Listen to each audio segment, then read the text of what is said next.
El 20 de agosto de 1847 se libró la batalla de Churubusco. El ejército mexicano se enfrentó al ejército estadounidense. Actualmente, el histórico convento de Churubusco es la sede del Museo de las Intervenciones. Vamos a recorrer sus salas. Los cañones que se encuentran situados en este lugar forman parte de las 7 piezas que cooperaron con la defensa de este punto contra la invasión americana el 20 de agosto de 1847.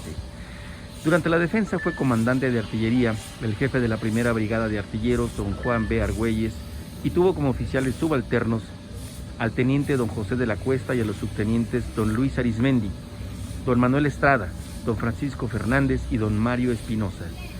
Sostuvieron la defensa del punto con gran denuedo los batallones Independencia y Bravos. Más tarde fueron reforzados por el batallón Tlapa, las compañías de San Patricio y otras fracciones de tropa pertenecientes a los batallones de Chilpancingo y Galeana. Fueron hechos prisioneros el general Rincón, el jefe del punto, y el general Anaya, que había fungido como su segundo. Ambos estuvieron a la altura de su deber, portándose con un valor a toda prueba y demostrando un elevado patriotismo que sirvió de alto ejemplo a sus soldados. Estas son las piezas de artillería que describe la placa que acabamos de leer. Escupieron fuego contra los invasores norteamericanos que llegaron para arrebatar a México más de la mitad de su territorio. Por desgracia, no fue suficiente para detenerlos. El histórico convento de Churubusco se ubica en la alcaldía Coyoacán de la Ciudad de México. Todas estas piezas son históricas, ya que defendieron heroicamente a la nación mexicana de las ambiciones expansionistas de los Estados Unidos. Incluso podemos ver cómo una de estas piezas estalló por la excesiva cadencia de fuego.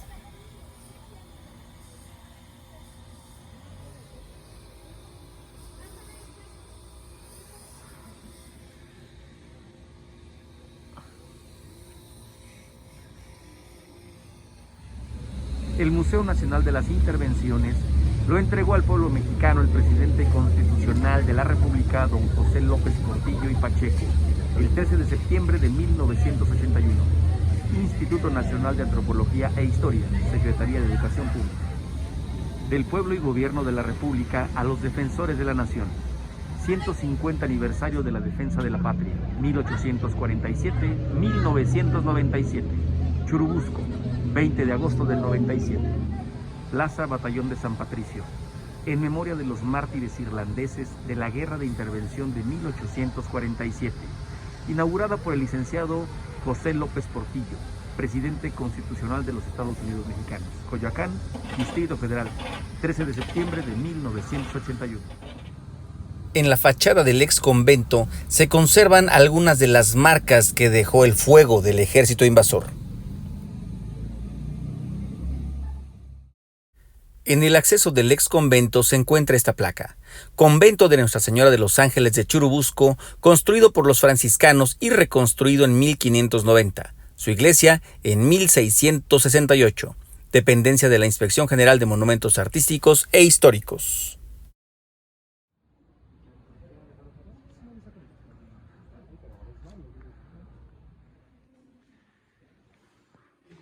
El recorrido inicia en la planta alta, en la sala dedicada a la Independencia.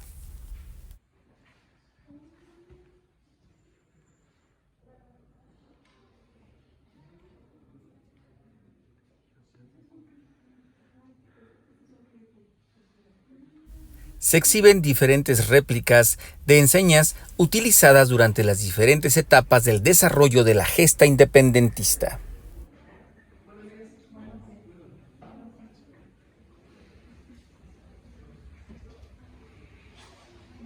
El ejército insurgente utilizaba cualquier objeto como arma contra el ejército de la corona española.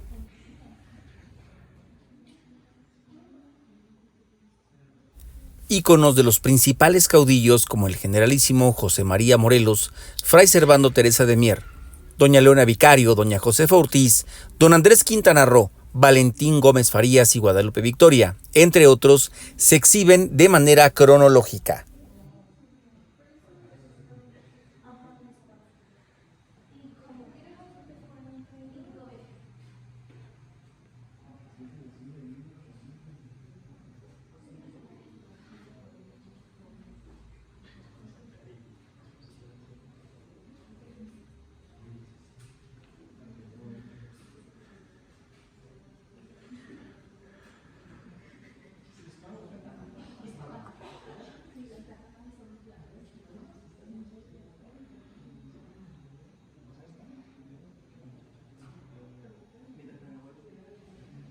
una reproducción del Acta de Independencia con la cual nació el Imperio Mexicano el 28 de septiembre de 1821, se exhibe en esta sala.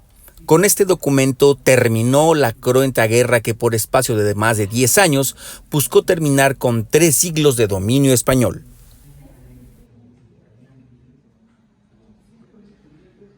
Don Miguel Hidalgo y Costilla fue el iniciador de la Guerra de Independencia y aunque no se conoce con certeza su rostro, un cuadro con el ícono a él atribuido junto con la réplica del estandarte de la Virgen de Guadalupe son exhibidos.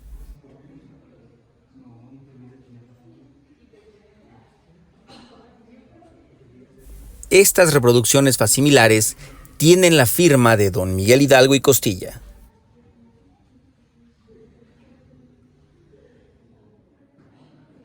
Esta silla de montar es del siglo XIX. Está elaborado de cuero labrado, madera y metal.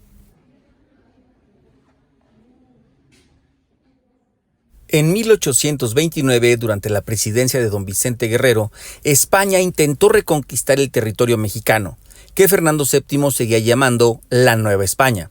El brigadier Isidro Barradas fue comisionado para que, con 4,000 efectivos, recuperara para el reino este extenso territorio. Desembarcó en Veracruz, pero Antonio López de Santa Anna y Manuel Mier y Terán derrotaron a los invasores europeos, reafirmando que México es una nación libre y soberana. En 1847, México tenía un extenso territorio.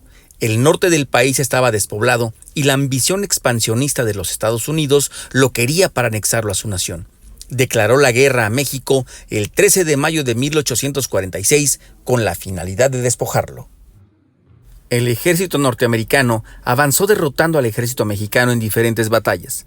Batalla de Palo Alto, Batalla de la Angostura, Batalla de Veracruz, Batalla de Cerro Gordo, Batalla de Padierna, Batalla de Churubusco, Batalla de Molino del Rey, Batalla de Chapultepec.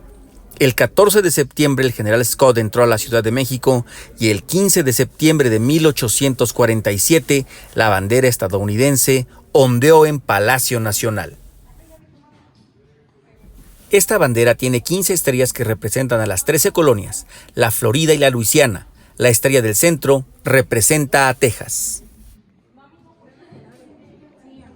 El general Antonio López de Santa Anna y James Knox Polk, presidente expansionista norteamericano.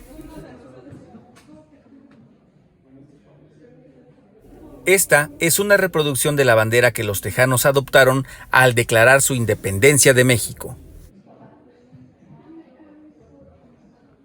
Este cuadro del siglo XX representa la sangrienta toma del Álamo por parte del ejército mexicano.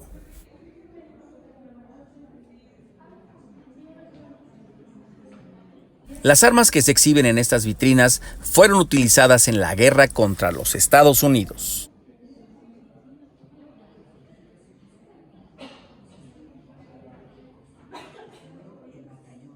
El general Pedro María Anaya enfrentó a las tropas invasoras en el convento de Churubusco.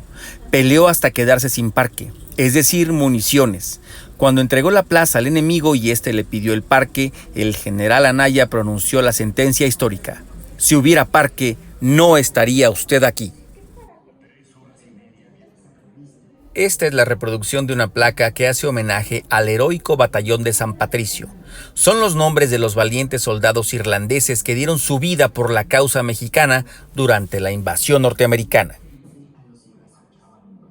Fotografía de David Twiggs, quien atacó el convento de Churubusco el 20 de agosto de 1847. Con luces, esta maqueta nos muestra la ubicación de la iglesia, el convento, los parapetos, el foso y la ubicación de los cañones. Desde aquí atacó la división Twiggs. Desde aquí la división Worth. Aquí defendió el batallón Bravo y aquí el batallón Independencia.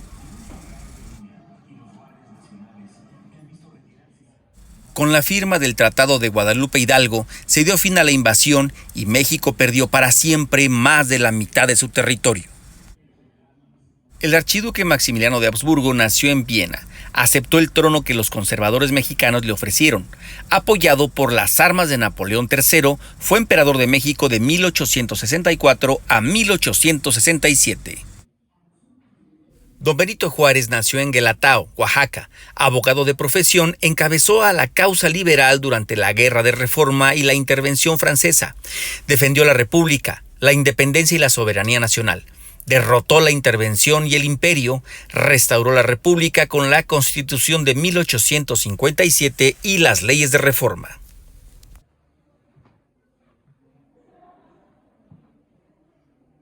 Esta carroza está elaborada en madera, cuero y bronce. Data del siglo XIX. Fue utilizada por don Benito Juárez para desplazarse en el país durante la intervención francesa y hasta el triunfo de la República.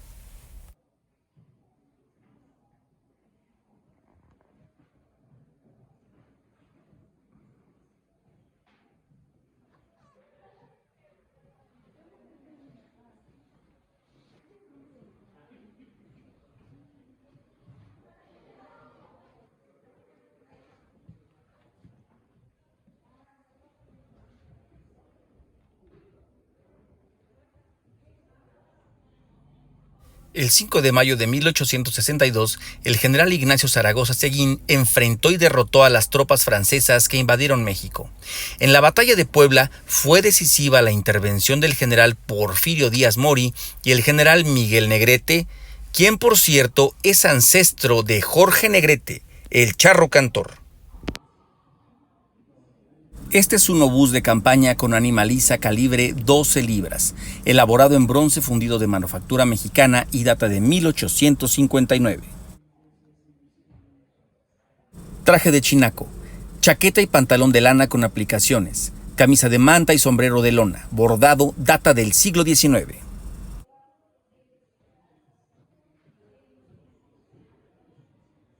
Vestimenta de china poblana, blusa y falda de tafeta, bordados con lentejuela, pedrería y cordoncillo de seda, siglo XX. Traje militar imperial de gala, perteneció al general Juan Nepomuceno Almonte, hijo del generalísimo don José María Morelos y Pavón.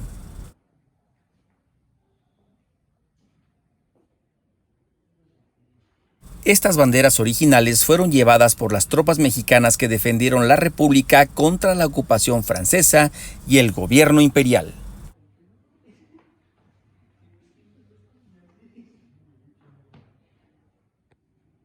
Cañón de campaña con animaliza, calibre 2.5 libras. Es de bronce fundido, data del siglo XIX. Fue inutilizado intencionalmente para que no cayera en manos enemigas.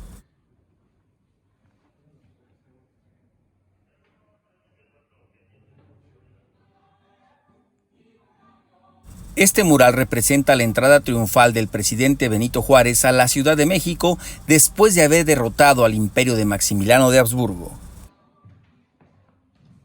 Este es el pelotón de fusilamiento de Maximiliano. Varias son las versiones de este tema, son fotografías, dibujos o pinturas. Este es el verdadero aspecto de las tropas republicanas con sus pobres vestimentas. Reproducción de la mascarilla mortuoria del emperador Maximiliano. La original data de 1867. Hacer este tipo de mascarillas de los hombres ilustres era una práctica común en la época.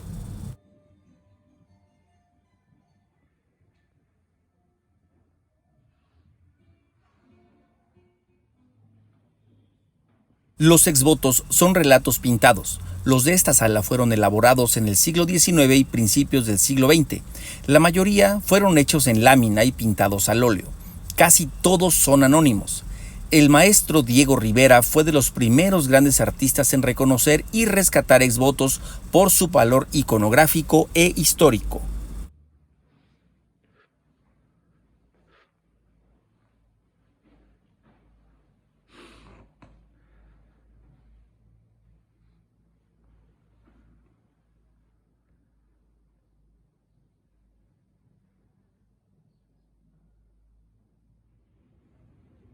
El general Porfirio Díaz Mori fue presidente más de 30 años. Pacificó al país y logró un largo periodo de expansión económica sin precedente. La desigualdad, aunada a la ausencia de elecciones libres, la represión y encarcelamiento de opositores, desembocó en la Revolución de 1910. Díaz renunció a la presidencia el 25 de mayo de 1911.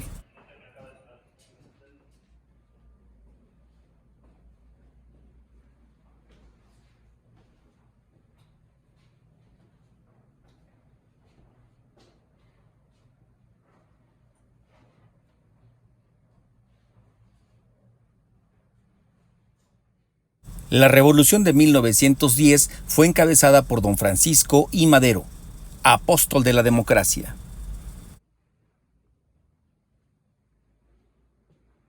Don Venustiano Carranza Garza en 1917 promulgó en Querétaro la Constitución Política de los Estados Unidos Mexicanos.